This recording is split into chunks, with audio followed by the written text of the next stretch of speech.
In this video, I want to talk about thoracic outlet syndrome. I want to talk about my personal history with it. I want to talk about what struggles I still have with it, both personally and professionally. And I want to share some observations that I have seen over the years, talking to people who have been given the TOS diagnosis and talking with people who have solved their issues or who are trying to help other people solve their issues.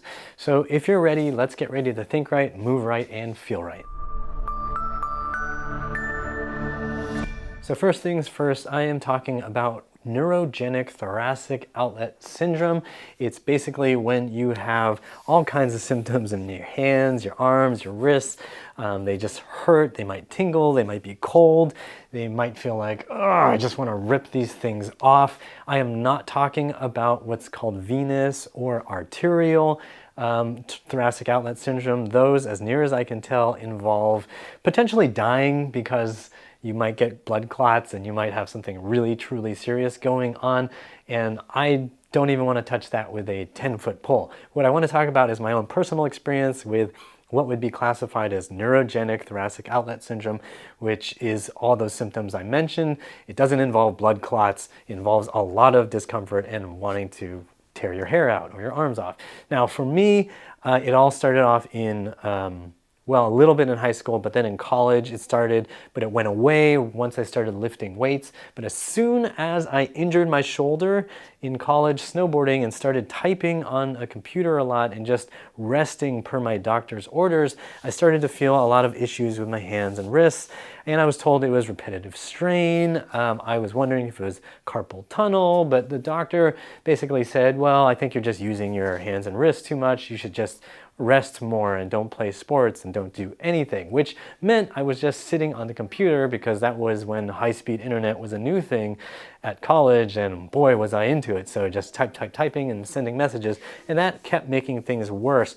And I had symptoms all through college. I had them even into my mid-20s. It was still really bad. I would type, my hands and wrists would hurt non-stop, especially after. What was most frustrating was I would be typing, working on a paper, sending crappy emails, whatever it was, and I would feel fine while I was doing all that. But then when I would stop, then I would feel like throbbing in my arm. My elbow would snap and pop really painfully, like I would get to here, and then I'd have to go, and then it would really not feel good. So nothing really helped. I had shoulder instability from that shoulder injury. The PT I did was not very helpful. I was using TheraBands that were probably too weak for even my 4-year-old, and nothing really changed. What eventually started getting my attention was that I could go to a Chinese massage therapist in deepest, darkest East Los Angeles, and he could do some massage on my shoulder muscles, on my shoulder blade muscles, around the front of my shoulder, and then he'd use a heat lamp on me, and that would make things feel better for a little bit. I would feel normal. I would get like normal sensations in my hands again, and that would last for a couple hours at most. But as soon as I went to go type again, all the symptoms would come back. But that told me that there was some obvious connection between the muscles in my body and the sensations that I was having. And if I could get the muscles to do the right thing, if I could somehow train them back into normal function, then I wasn't going to have all these weird sensations anymore. So that got me thinking, but this Chinese massage therapist couldn't tell me any exercises to do. Like, he told me to do this, and that didn't really help. And then looking at all the physical therapy protocols for thoracic outlet syndrome involve just stretching your neck and stretching your chest. And there's only so much stretching you can do. It didn't really help. I could feel tightness or whatever, but it didn't really help my symptoms. What ultimately, eventually started to help, well, one thing that did help was, for reasons I don't understand, was B vitamins. I at some point, Googling on the internet, I found B vitamins and discovered that taking massive doses of B vitamins helped the symptoms, that tingling and the nerviness. It just helped my arms feel normal. looking back, I wonder if some of it was, I wonder if there was niacin or something in those supplements. But anyway, one day it just stopped working, okay? So that didn't help. Eventually I came across somebody who was doing more structural massage, another massage guy who actually did a lot to free up and stabilize my shoulder. He really like found stiff, gnarly stuff where I was like, I didn't really realize it at the time, but I was basically like trying to breathe in this really, really difficult position, right? Into this hunch, shoulders rounded, right? I really had trouble breathing. I had trouble balancing. My skating ability was horrible because I was constantly stuck here and I couldn't breathe. And that just doesn't feel good. And my neck and shoulders didn't feel good. But this massage guy opened things up and, you know, did some work on my muscles and it helped a lot and felt good for like, you know, 5 days, 6 days, a week.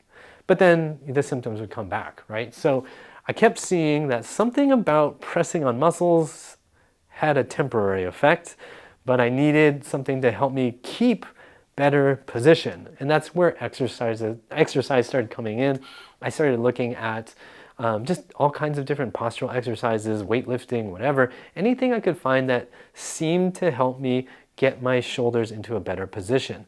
And this is a very important topic that I want to make sure you understand, because there are people out there who will say that the way to fix thoracic outlet syndrome is this set of exercises. It's just these three, or it's just this one habit will fix your thoracic outlet syndrome. And none of that is true. Okay, if I ever say anything that makes you think that, I want to be clear that that's not what I'm saying. You have to learn what your body needs. Even in the program that I made for other people who have the thoracic outlet syndrome diagnosis, in that program, there are a lot of different exercises and even different paths to try to help you figure out what you need. Because what works for me may not be what works exactly for you. And I'm going to give you some examples here in a second, okay? So first I want to say, for me, being able to get better spinal extension and get my shoulders to pull back and then to build strength and function really helped a lot. And then also for me, maintaining tricep strength to make sure my elbow function is good and nothing is getting trapped or whatever back here. And also doing wrist and hand exercises, those all help me a lot. That's how I maintain good function. That's how I can continue to type. That's how I can continue to make videos here on YouTube. Okay, so those are big things that help me. But there are people out there for whom other strategies may be helpful. I was starting like this. So I needed to find the opposite of this, right? There are people who get thoracic outlet syndrome who are meathead gym goers, right? Who are just lifting, heavy, bench, pull-ups, chin-ups, rows constantly and never doing any sort of mobility, flexibility. They're not maintaining full range of motion. They're tightening up their lats. They're tightening up subscapularis. They're tightening up their pec muscles. They are stiffening everywhere, building up these massive shoulders, but also building up this massive compressive force. The volume of muscles is getting bigger. Everything is raw. And for them, oh, one other thing is they may be getting stuck into a position like this because they're doing a lot of heavy deadlifting, a lot of arched back squats, all those rows, everything. So they may be starting here, right? This is a totally different starting position than where I was. And so the solution is going to look different, right? So this person might need to do and focus on a lot more stretching work to lengthen some of the muscles that may be jamming things up.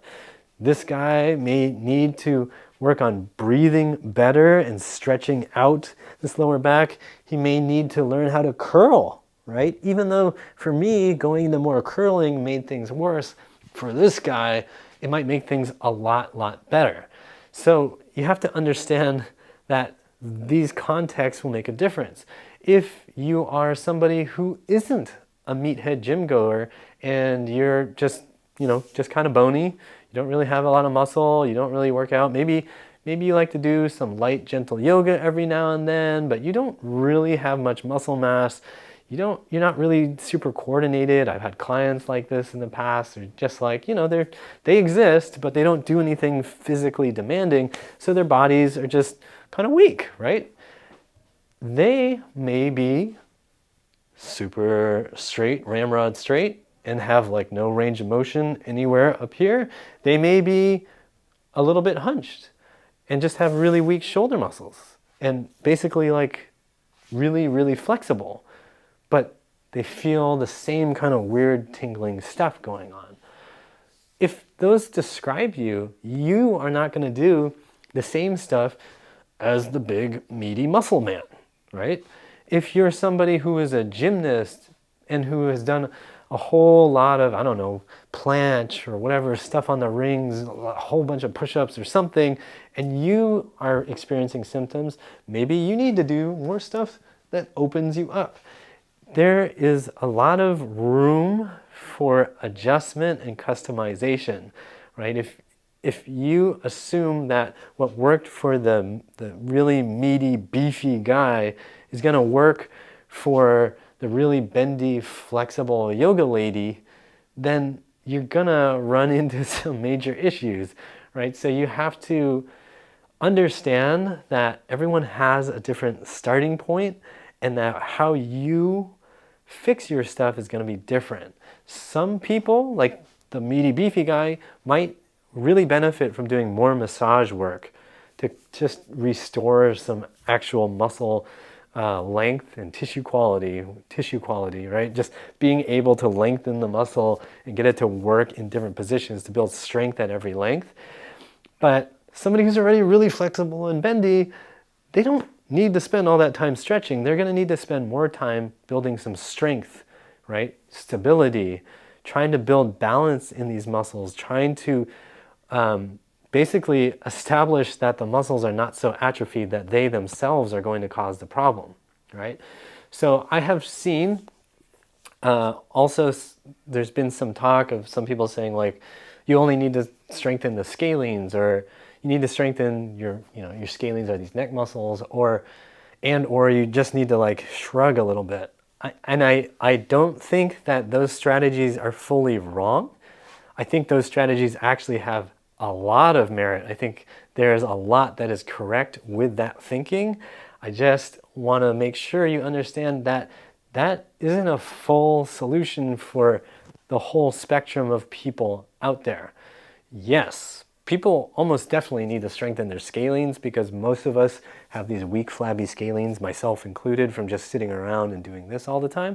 So building strength in the scalenes, doing even like light resisted chin tucks and then gradually increasing the resistance can be really helpful in restoring better head and neck control and position and restoring sensation.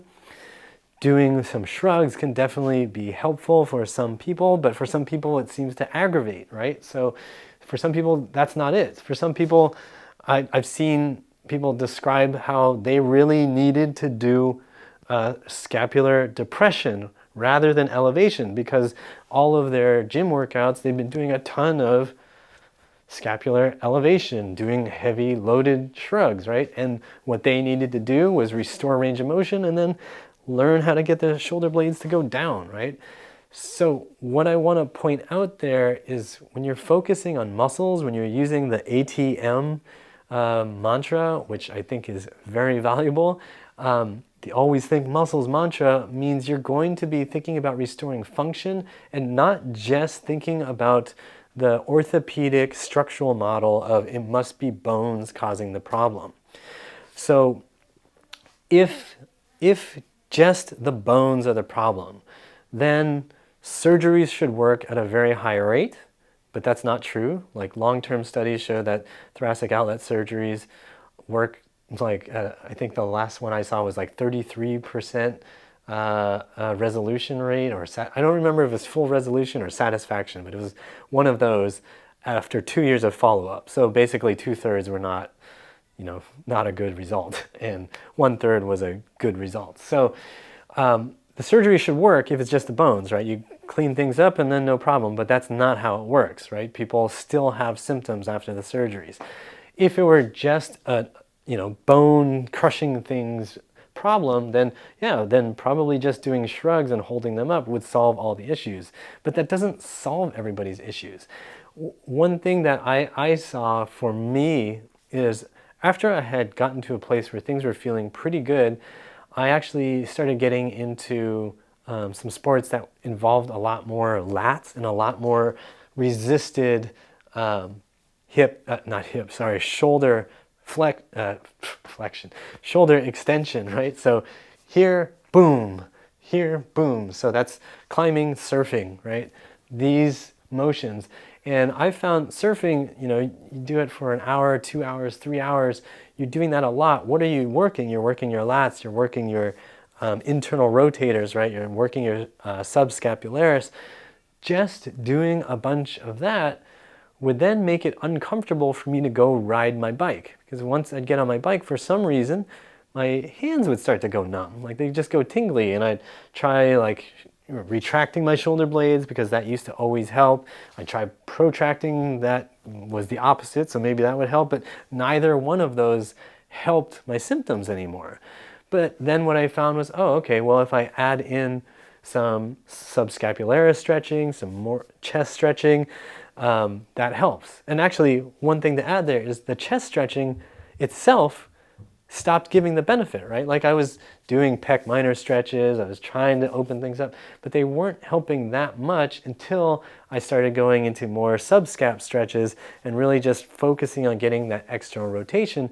And that's getting into a muscle that it's pretty easy to ignore, right? So that's, once I discovered that, I made sure that was in the Thoracic Outlet Syndrome edition of the Shoulder Fix program that I made, right? Because as I'm learning, as I'm hearing stories, I'm trying to update that to try to encompass more of the options and more of the potential causes that can lead to people's issues, right? So when you are, wherever you are in this journey, I just want you to recognize that there isn't a simple, one-size-fits-all solution. And whenever you go on internet forums or you watch videos, it's very easy to start thinking, oh, if this person fixed themselves, then their specific exercises are going to work for me. And then when they don't work, you get really discouraged because you think, well, if those exercises didn't work, then exercise in general isn't going to work, which means I need the surgery. But that's not how your thought process should go. It should be, if these exercises don't work for me, what about them is wrong for me, and how do I adapt? How do I learn from this and then apply those lessons to myself? So one thing that can be really helpful here is to think, if you can find an exercise that aggravates, if you can find a movement that aggravates, that makes your symptoms worse, try to find the thing that's opposite. Okay, so I hinted at that earlier when I said my hands were going numb when I was biking, because I said, oh, retracting seemed to always help, but it didn't help, so I did the opposite. I protracted my shoulder blades. Unfortunately, that didn't help, right? So it's this kind of process of testing, right? Like if you're doing a bunch of push-ups and you find that push-ups aggravate your symptoms, what is the opposite? Okay, well, push-ups are protraction, pushing away. What's the opposite? Pulling, right? Some sort of resisted pulling. And I've seen with a lot of desk jockeys that I worked with in Silicon Valley, when they had these symptoms, what they needed, what they lacked severely, was strength to pull. Okay, so adding in something like rowing, whether it's with a dumbbell, whether it's with bands, whether it's with a cable, whatever, that can be a really good start.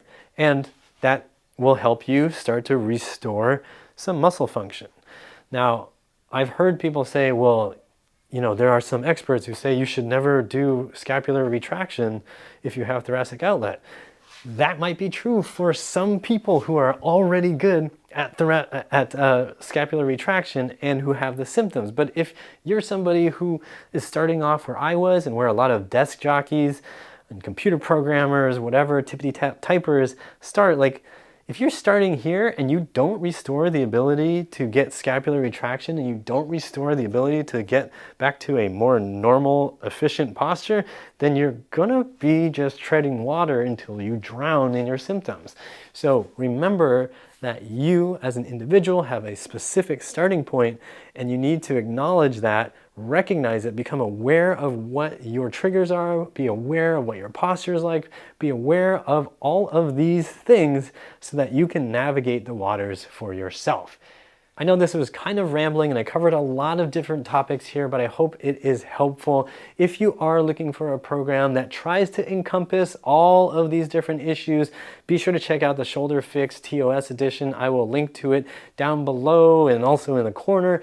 And if you want more free videos to help you understand what's going on and you want to hear some interviews or whatever, I'll have links in the description box and more videos here. If you want to support my channel, use the Patreon or PayPal links in the description box or the join and thanks buttons on YouTube. Like, share, and subscribe with the bell notification on. And as always, I hope you remember that pain sucks. Life shouldn't.